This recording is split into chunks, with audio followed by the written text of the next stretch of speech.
Hi, this is Robert, and welcome to today's show.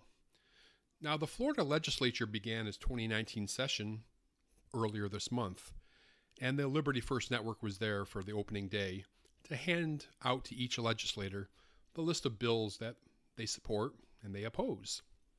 Also, Governor Ron DeSantis has been in office since January. So how is he doing? Well, joining me today to look at some of the bills, a little evaluation on the new governor, and the work of the Liberty First Network is the president of the Liberty First Network, Alex Snitker.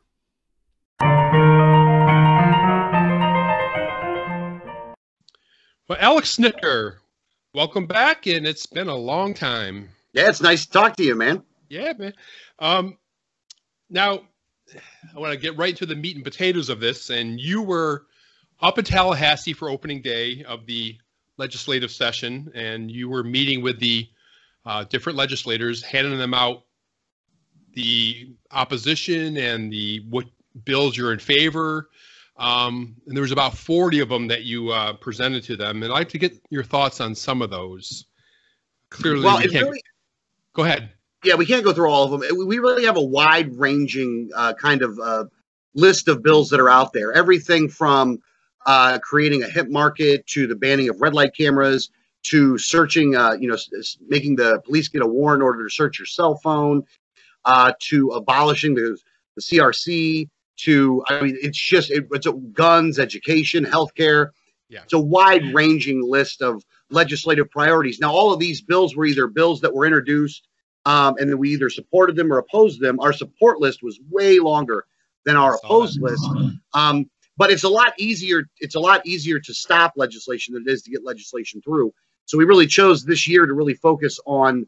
There's a lot of positive legislation that's out there, so we really chose to focus on that stuff. Yeah, good stuff. Let's start out with a little bit of an introduction. Let the audience know who is Alex Snitker and what does the Liberty First Network do. Yeah, my name is Alex Snitker, like Robert said. I was the Libertarian candidate for U.S. Senate in 2010 here in Florida. Since that time frame, we formed an organization called the Liberty First Network. What that organization does, it's a membership-based organization, really dedicated to lobbying the legislature in Tallahassee. So we're very kind of segmented right on that lobbying of the legislature in Tallahassee. And really what the focus of the organization overall is, reducing the size and scope of the government and increasing individual liberty, supporting legislation that lowers taxes, reduces regulations, protects private property rights and free markets, protecting the right to defend oneself, a citizen's right to privacy from any unreasonable searches and seizures. And overall, we just believe that people should be free to make choices without hindrance from government as long as their actions are peaceful and their associations are voluntary and don't really violate the personal or property rights of others. That really is, in a nutshell, what the organization does. And so we go up to Tallahassee every year and we lobby on legislation, whether it be we lobby in favor of good legislation or we lobby against bad legislation. We use a combination approach, too, of having a lobbyist that's up there in addition to putting out action alerts to make sure that the grassroots knows what's going on at a specific time for specific legislation so that they can take action on it, because that symbiotic, that relationship that kind of works both ways is what's really needed in order to get legislation passed. Yeah. And I was a little curious. You're up there as essentially a liberty-minded individual, and you're not a staunch Republican. You're not a liberal Democrat. How do they take you? Pretty well, for the most part. Yeah. I mean, don't get me wrong. Some people, look, some of the when we first started going up there, I would definitely say that we were not well received. So 2011, 2012, 2013, it was getting better, but we weren't very well received. In 2014, when Adrian Wiley had that race for governor and he was able to secure 250,000 of the votes, that helped out tremendously to where they started talking to us, because they realized at that point that, the ideology that we were trying to fight for up there had a base that was strong enough to swing an election one way or another. And so after that year, we really started to get more traction. And I think it was a combination of that race and also just longevity. I think in any place that you go, if you start going there long enough, and you don't act like a crazy person, then you can really start getting far, especially if you have solid arguments and that you approach it, I would say the way that we approach it, which is to take a very pragmatic approach, take the wins where you can get them, but at the same time, just know that we're going up there every year and that we're still advancing as best we could. Because a lot of legislative priorities actually take 5 to 7 years to even get passed. So you have to be looking at the long game and not just that session. So you want to look at what's been working in sessions before, what's been building up to get to the point where you actually would get something passed. So we've been doing it for, since 2011, and it's gotten better and better every year. And I would say that this year is probably the best year out of all the years when it comes to what's on the table that they're going to vote on, and the relationship that we have with, a fair amount of the representatives up there. Yeah. Let's go ahead and dive into some of the bills. And just last week, I did an interview with Dr. Dick Carpenter with the Institute of Justice, and the whole half-hour interview was on occupational licensure. So I want to start with HB 27, the deregulation of professions and occupations. And essentially, this is going to remove regulations from some professions that definitely need to be, like hair braiders and boxing announcers, and kind of reduce the restrictions on like hairdressers and barbers and that kind of stuff. You clearly support this bill. Oh, yeah, no, absolutely. It's a great bill. And this is one of those things where in order for people to be able to make their own way in life, to be able to earn a living, there's way too many things that we have that require a license or require permission in order to do that. And so what we did, or what they're doing with this bill, is to find some of the kind of the lower hanging fruit in the regulation monopoly that the government has, and try to get rid of some of those. Because, you don't want to start at doctors and lawyers and things like that. You want to start at, hair braiders, hair wrappers, body wrappers, boxing timekeepers, like you said, like nail specialists. There's a lot of these, regulations that are out there that we could just start eliminating because they weren't really needed in the marketplace anyway. And so this bill is definitely one that we support. And I think it has a pretty good chance. This is one of the things that the Institute for Justice is doing, and other groups around the country are doing, is on a state level, they're starting to attack these regulations where you get a broad range of support of people that agree that this really shouldn't be something that you need permission from government in order to do.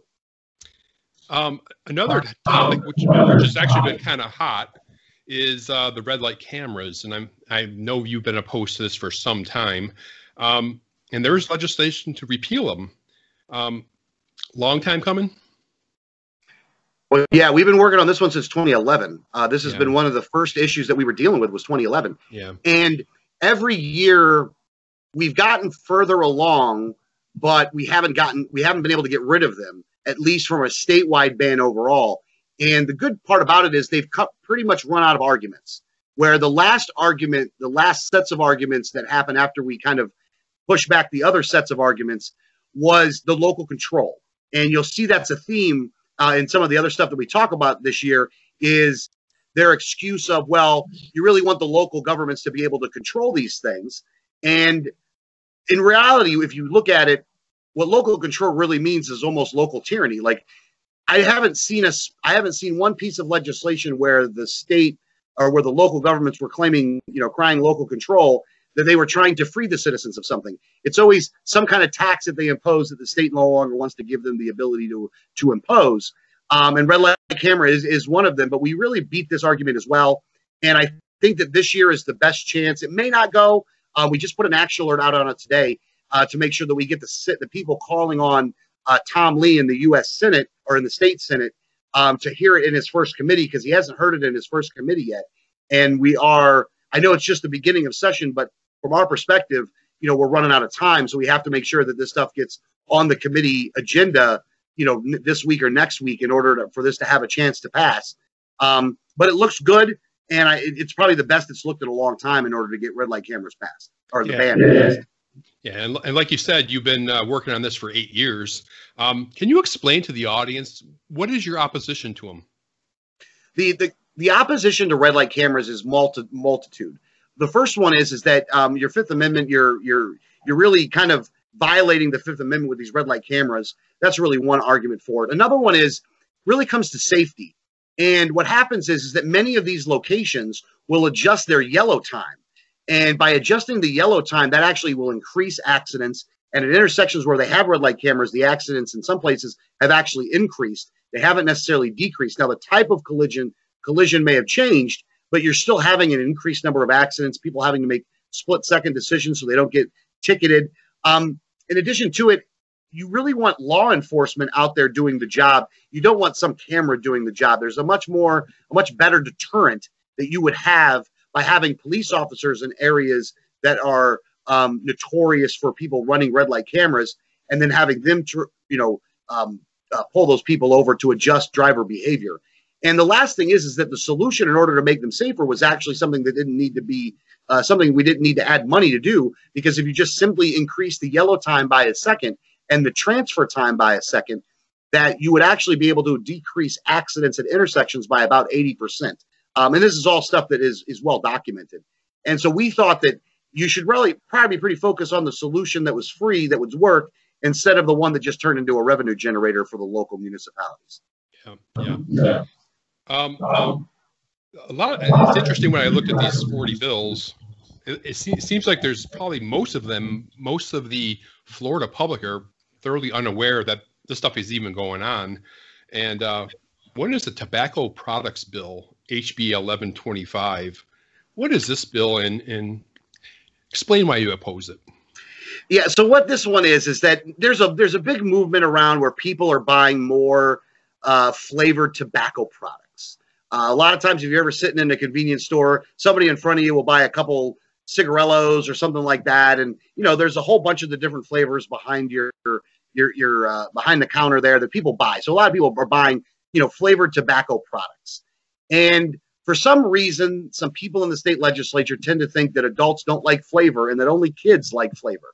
And so what they want to do is to be able to either ban the selling of these products outright, or to severely curtail the selling of these products to where nobody under 18 would be allowed in a store that would sell these products, because they have the fear of, we got to protect the kids from being able to smoke tobacco, even though that the sales of those items in and of itself would be a violation of the law, because you're not allowed to buy them at this point anyway, because the law says that under 18 years old, you're not allowed to buy the tobacco products. So this is really kind of a little bit of a nanny state piece of legislation that we definitely wanted to make sure that we oppose, because it's just, again, adults like flavor. Can we just have the adults allowed to smoke whatever kind of tobacco that they want? Yeah. Some of these things are really, really silly.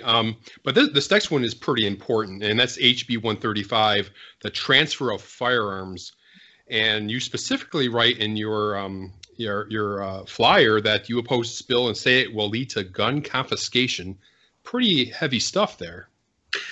Yeah, and normally, and as an organization, pretty much we don't do the fear mongering on a lot of the things that you do see sometimes that they do, but this really is the first step to that, because what this bill does is that it will require that in order to have any private sale of a weapon, that you have to go through a gun dealer in order to do that. If you listen to a lot of the people that are looking to curtail your Second Amendment rights, one of the problems that they run into is that they don't know where all the guns are. And so what they want to do is to have some kind of database that they can use to where eventually they'll be able to identify all of the guns. And that's why something like this, where people would argue that, well, this is really common sense, or something that everybody should be able to get behind when it comes to legislation that both sides should be able to agree on. We disagree, and we disagree vehemently, because it really is the first stage. They got to know where they all are at first if they want to try to get rid of them or take them away. And so we don't think that the government really should know how many guns are out there, or who owns what guns, or anything along those lines. It really is something where, the Second Amendment, and the right to bear arms is something that, without that fundamental right in place, the rest of them really don't mean it. Are there other groups like the gun lobby, NRA, or any of those other lobbies? Are they also on board with Liberty First Network with this?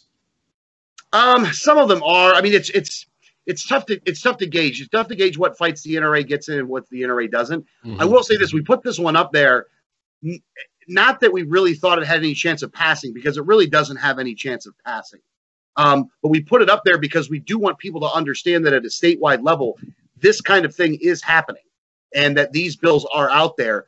This kind of got right into the corner of where we would put something on the ticker, because we do make it an effort to not to put, like, there's 3,000 bills that are up there this year, so we don't want to put all the bills up there. We really want to put the bills that people need to know about, but this for kind of an other reason. We wanted people to know that this legislation was out there, and also why we oppose this legislation.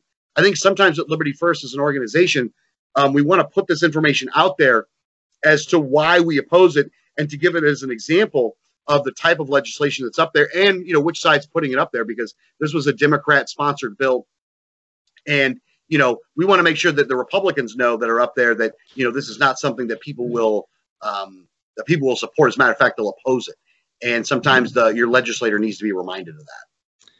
Yeah, there's another bill I would guess is pretty controversial, and that's the one that would allow people with concealed weapons licenses to carry guns on colleges and university campuses. Yeah, I could see that being controversial. You guys support it. Why is this a good idea?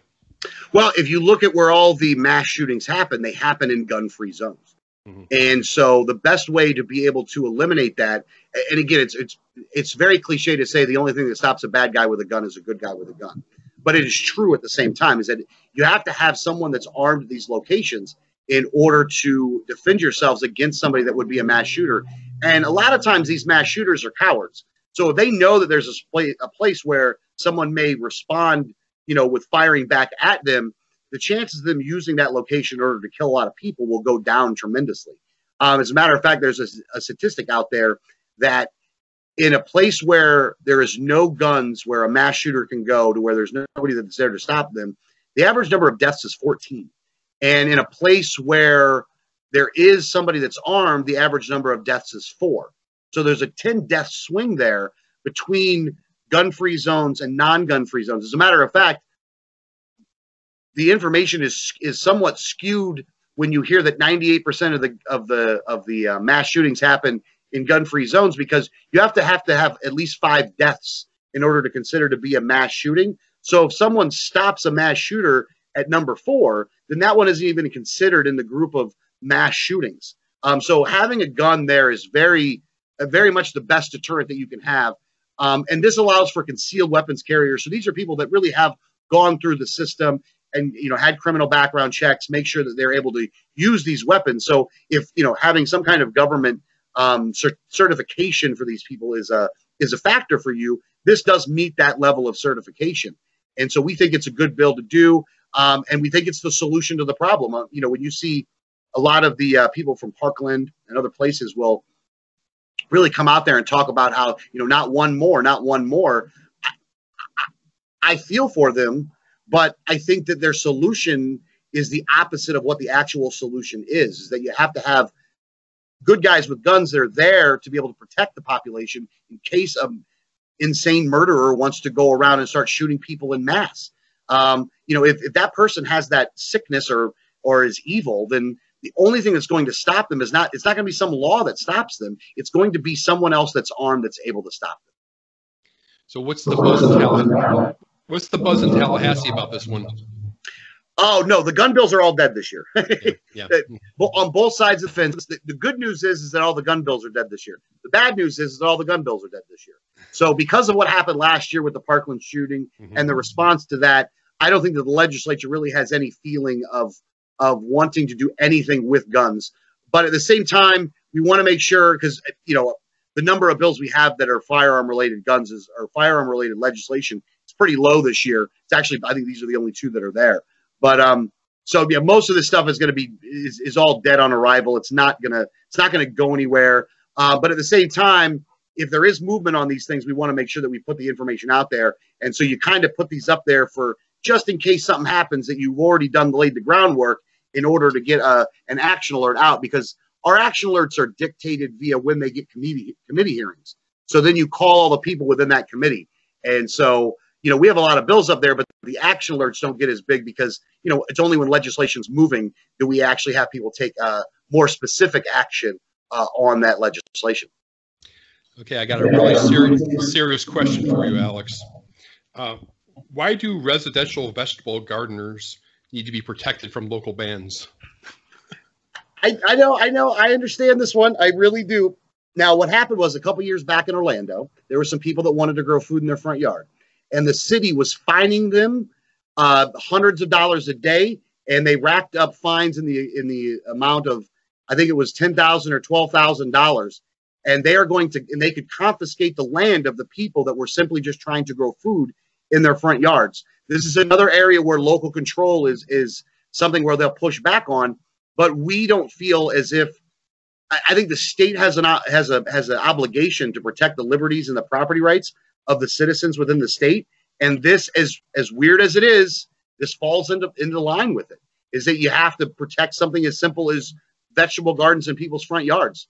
It's it's not the sexiest bill in the world, but I will say it's a very important piece of legislation, and it's moving pretty quickly. And I believe that this one will pass to where cities like Orlando can't ban their citizens from growing food in their front yards. Crazy. If we were to take a look at the 3,000 odd bills going on right now, is there any one that you deem most important? Can you narrow it down? I'm gonna narrow it down, but I got to narrow it down to like three different bills. Actually, 6 bills, but 3 different subjects. The first one is direct care. If you don't know what direct care is, this is something called concierge medicine. And what this does is this is really kind of goes into what the solution to our current healthcare crisis is in this country, our health insurance crisis is in this country, is that these direct care agreements that you will make with doctors will give you a much better patient-doctor relationship. It will get individuals out of the insurance marketplace, because then you're contracting specifically one doctor, and it really does expand the relationship that you end up having with doctors. And so we think that this legislation, where it will be more accepted within the marketplace, is something that will be good, because right now there's a lot of rules and regulations kind of against primary care or giving advantage to other types of health delivery options. And direct care is one of those things that's really going to help people in this aspect. Another one that falls in line with that is also the certificate of need legislation that's currently going on in Tallahassee. This legislation, I don't know if you know this or not, but in order to build a hospital, you have to get permission from surrounding hospitals to show that there's a need for you to build that hospital. Yep. That's very similar to being you were selling used tires, and you'd have to go around to all the used tires. Well, I don't want to really compare used tires to healthcare, but if you were a mechanic and you had to go around to all your competing mechanics or all the mechanics that you're going to compete with, and to get their permission to open up your mechanic shop. Good luck. We would never accept that in any other field than medicine. But right now, for some reason, we accept this in the medicine field. This has also driven up costs and given you less choice, which gives you less quality. And it gives those people those other hospitals somewhat of monopoly control. And so what the certificate of need law it'll actually eliminate the certificate of need, so we can open up hospitals wherever someone wants to open up a hospital at, and this will lower costs, and it will also increase quality of care. And we think that legislation is also very important. The third one is more of an agricultural one, and this is to create a hemp market in Florida, not a marijuana market, not a weed market, but a hemp market in Florida. So that way growers and farmers will be able to start growing hemp in the state of Florida. And we've seen in other states what a boom this has been for the agriculture, and this is also will be a boom for Florida. And so it's really nice to see this legislation making it through. And I picked these 3 because I think that they're fundamental things that are going to change the marketplace, either in agriculture or in healthcare, which I think are 2 pretty important fields. Yeah, the direct care one is really a big one all across the country. I've interviewed different physicians that actually do that, and it's spreading like wildfire, and people are happy with that, and it's very cost effective, right? Oh yeah. Oh no, yeah. Absolutely. And the doctor has to have less patience then too. And I think that's I was in one of the committee hearings, and they were talking about this. And this is one of the problems that when it comes to dealing with legislators, but at the same time, it gives you an opportunity to educate them, is that the direct primary care model, in order for the doctor to make what they would consider to be an acceptable wage, they have to get a lot less patients than they would normally need if they were taking like Medicaid or Medicare. So you get a better relationship with your doctor, and that doctor is incentivized to do more in order to keep your health costs down. And they have the ability to do that just with like generic drugs, for instance. If you take a couple different types of drugs, then the savings that you'll get from being able to buy wholesale from the doctor pay for the plans themselves. So it's really a win-win for the patients. And it's a lose for the insurance companies, though. And I think that's why you see a lot of rules and regulations on it now. Sure. Let's switch gears to a little bit of a different topic. And I don't know if you can name drop, but are there any legislators in Tallahassee that are really on board with what you guys do? Yeah, I mean, here's the thing. I mean, they're not really members of Liberty First Network or anything like that, but I would definitely put Representative Sabatini has been one of the biggest champions this year of the legislation. He's either sponsored or co-sponsored pretty much most of the legislation in the House that we're supporting this year. Along with that, Senator Jeff Brandis on the Senate side has been a very big supporter of, a lot of the bills that we support up there. Representative Grant, Representative Byrd, Representative Ingoglia also have, there's a lot of stuff that they like that we do, and that I think we try to help embolden some of the things that they're doing up there. So there's definitely some allies up there. But overall, I do want to make this point is that on the way that we look at legislation, there's people that will be with us on 5 of the bills and against us on 5 of the bills. What we try to do is to focus on the areas in which we, can work together. And when we grade representatives, we're really cut and dry with how we grade them, where we just do it based on their votes. We don't do it on anything else other than their votes and anything that they've co-sponsored that we've liked. And I think that by keeping a very clinical approach to how we go about it, depending on the issue, we could have allies in a lot of different areas. But I'd say that the people that I named pretty consistently are with us on most of the legislation that we're supporting. Do you ever get any Democrats on your side? Yeah, sometimes. Sometimes. Yeah. It all depends on the issue. Yeah. Like, the more of them are coming on board at red light cameras. On some of the civil liberty stuff that they're getting more on board with. And when I go up there, I talk to everybody. Like, I don't go to just the Republicans. I go to the Republicans and the Democrats to give them both the information. But the Republicans are definitely doing more, moving more in our direction than the Democrats are moving more in our direction. Now, Ron DeSantis, he's been in office about 2.5 months. I know it's pretty early, but how's he doing so far, do you think? What's good and what's not so good? All right. So the good is he's definitely pushing for dereg. So he's definitely pushing for deregulations on a lot of things.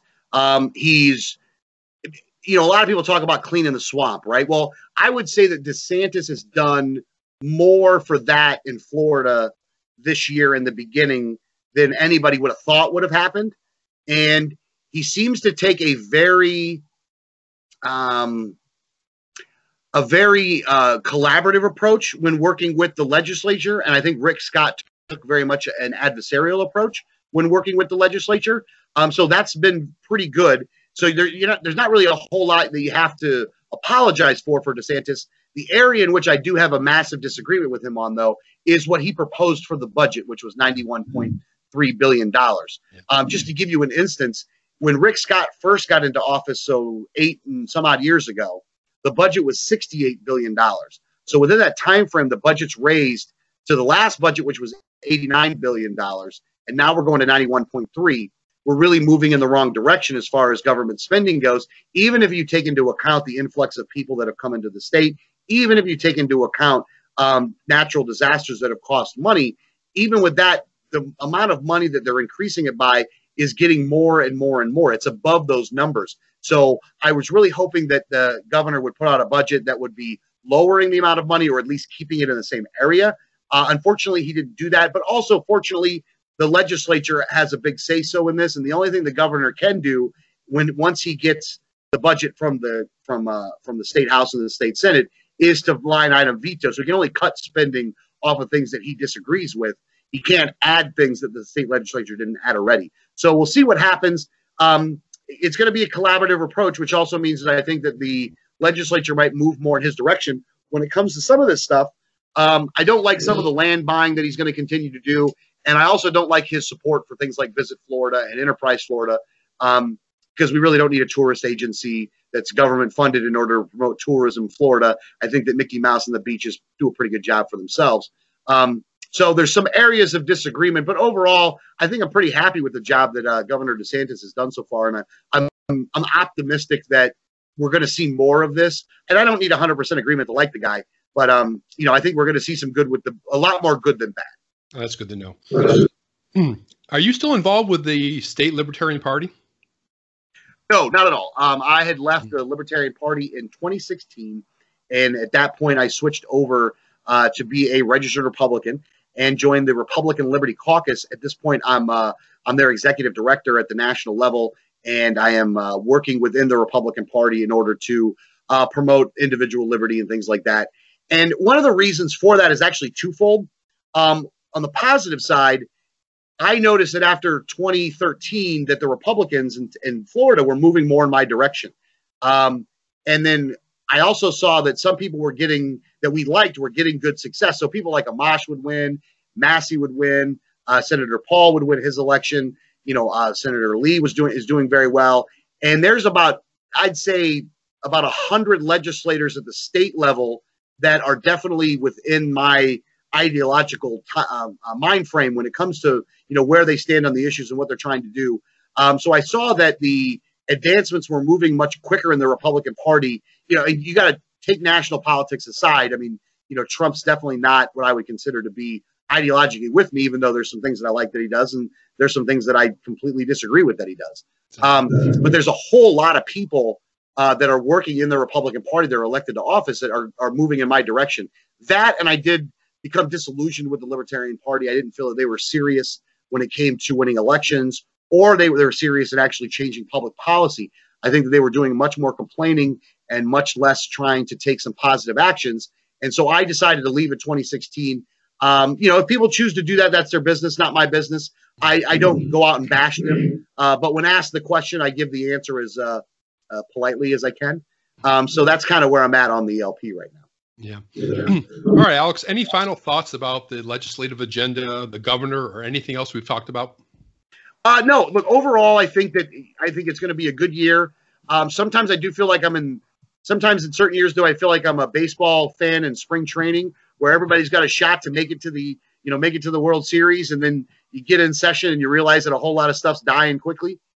So there's a lot of good bills out there. There's a lot of good bills that have leadership pushing these bills.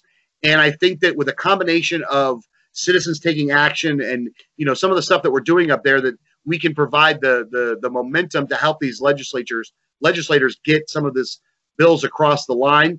And I mean, I'm pretty hopeful with what's going on in Tallahassee this year, but in 2 months, we'll have to do this again so I can give you a post-mortem as to what worked and what didn't work, though. So, so the session's over in May, right? Oh yes, yeah. It's a 60-day session. Yeah. It actually started like in November and December was really like the first 2 months where they started doing some things. But the official kickoff to session was about 2 Mondays ago, and it'll go for 60 days, and then it's over. But then the next session starts in January. So as soon as the first session's over with, the next session's gonna, you know, people can start putting bills forward and start doing things like that. It's another reason why we don't do our scorecards but every 2 years, because we want to get a snapshot of 2 years of what they're doing, so they don't feel that they can vote on bad stuff 1 year and then vote on good stuff the other year to manipulate the scorecard. That's why we try to make sure that we're doing our scorecards every 2 years. Good stuff. Now, if anybody watching would like to learn more about the Liberty First Network, where can they go? Yeah, if you go to the website, libertyfirstnetwork.com, all spelled out, libertyfirstnetwork.com. On that website at the top, you'll see a couple things. So I want to just point out that there's something called the legislative ticker. So any of the bills that we talked about during this interview, you actually could go to the legislative ticker. You click on it, you actually can see the bill. You get a link to the bill, where it's at in committee right now, where the votes have been in committee before this, and also if there's any specific action alerts that you can take on that piece of legislation. In addition to that, you can sign up for our action alerts, which is the best way in order to get action alerts. And what we do is you can go there and you can sign up. Just give us your email address, and we'll send you out an action alert, you know, normally 2 days before that legislation is going to be heard. So that gives you just enough time to be able to call on that legislator. However, that's the best time to call. So we only send you emails when it's the most opportune time to take action, and not just, whenever. Excellent. Well, I'll put the link up on the video when that's published, and have to have you back in May then, I guess. All right, great. Hey, thank you very much. I Excellent. really appreciate the interview, man. All right, thanks, man. Alex Snitker, thank you very much. Have a great day, sir. You too.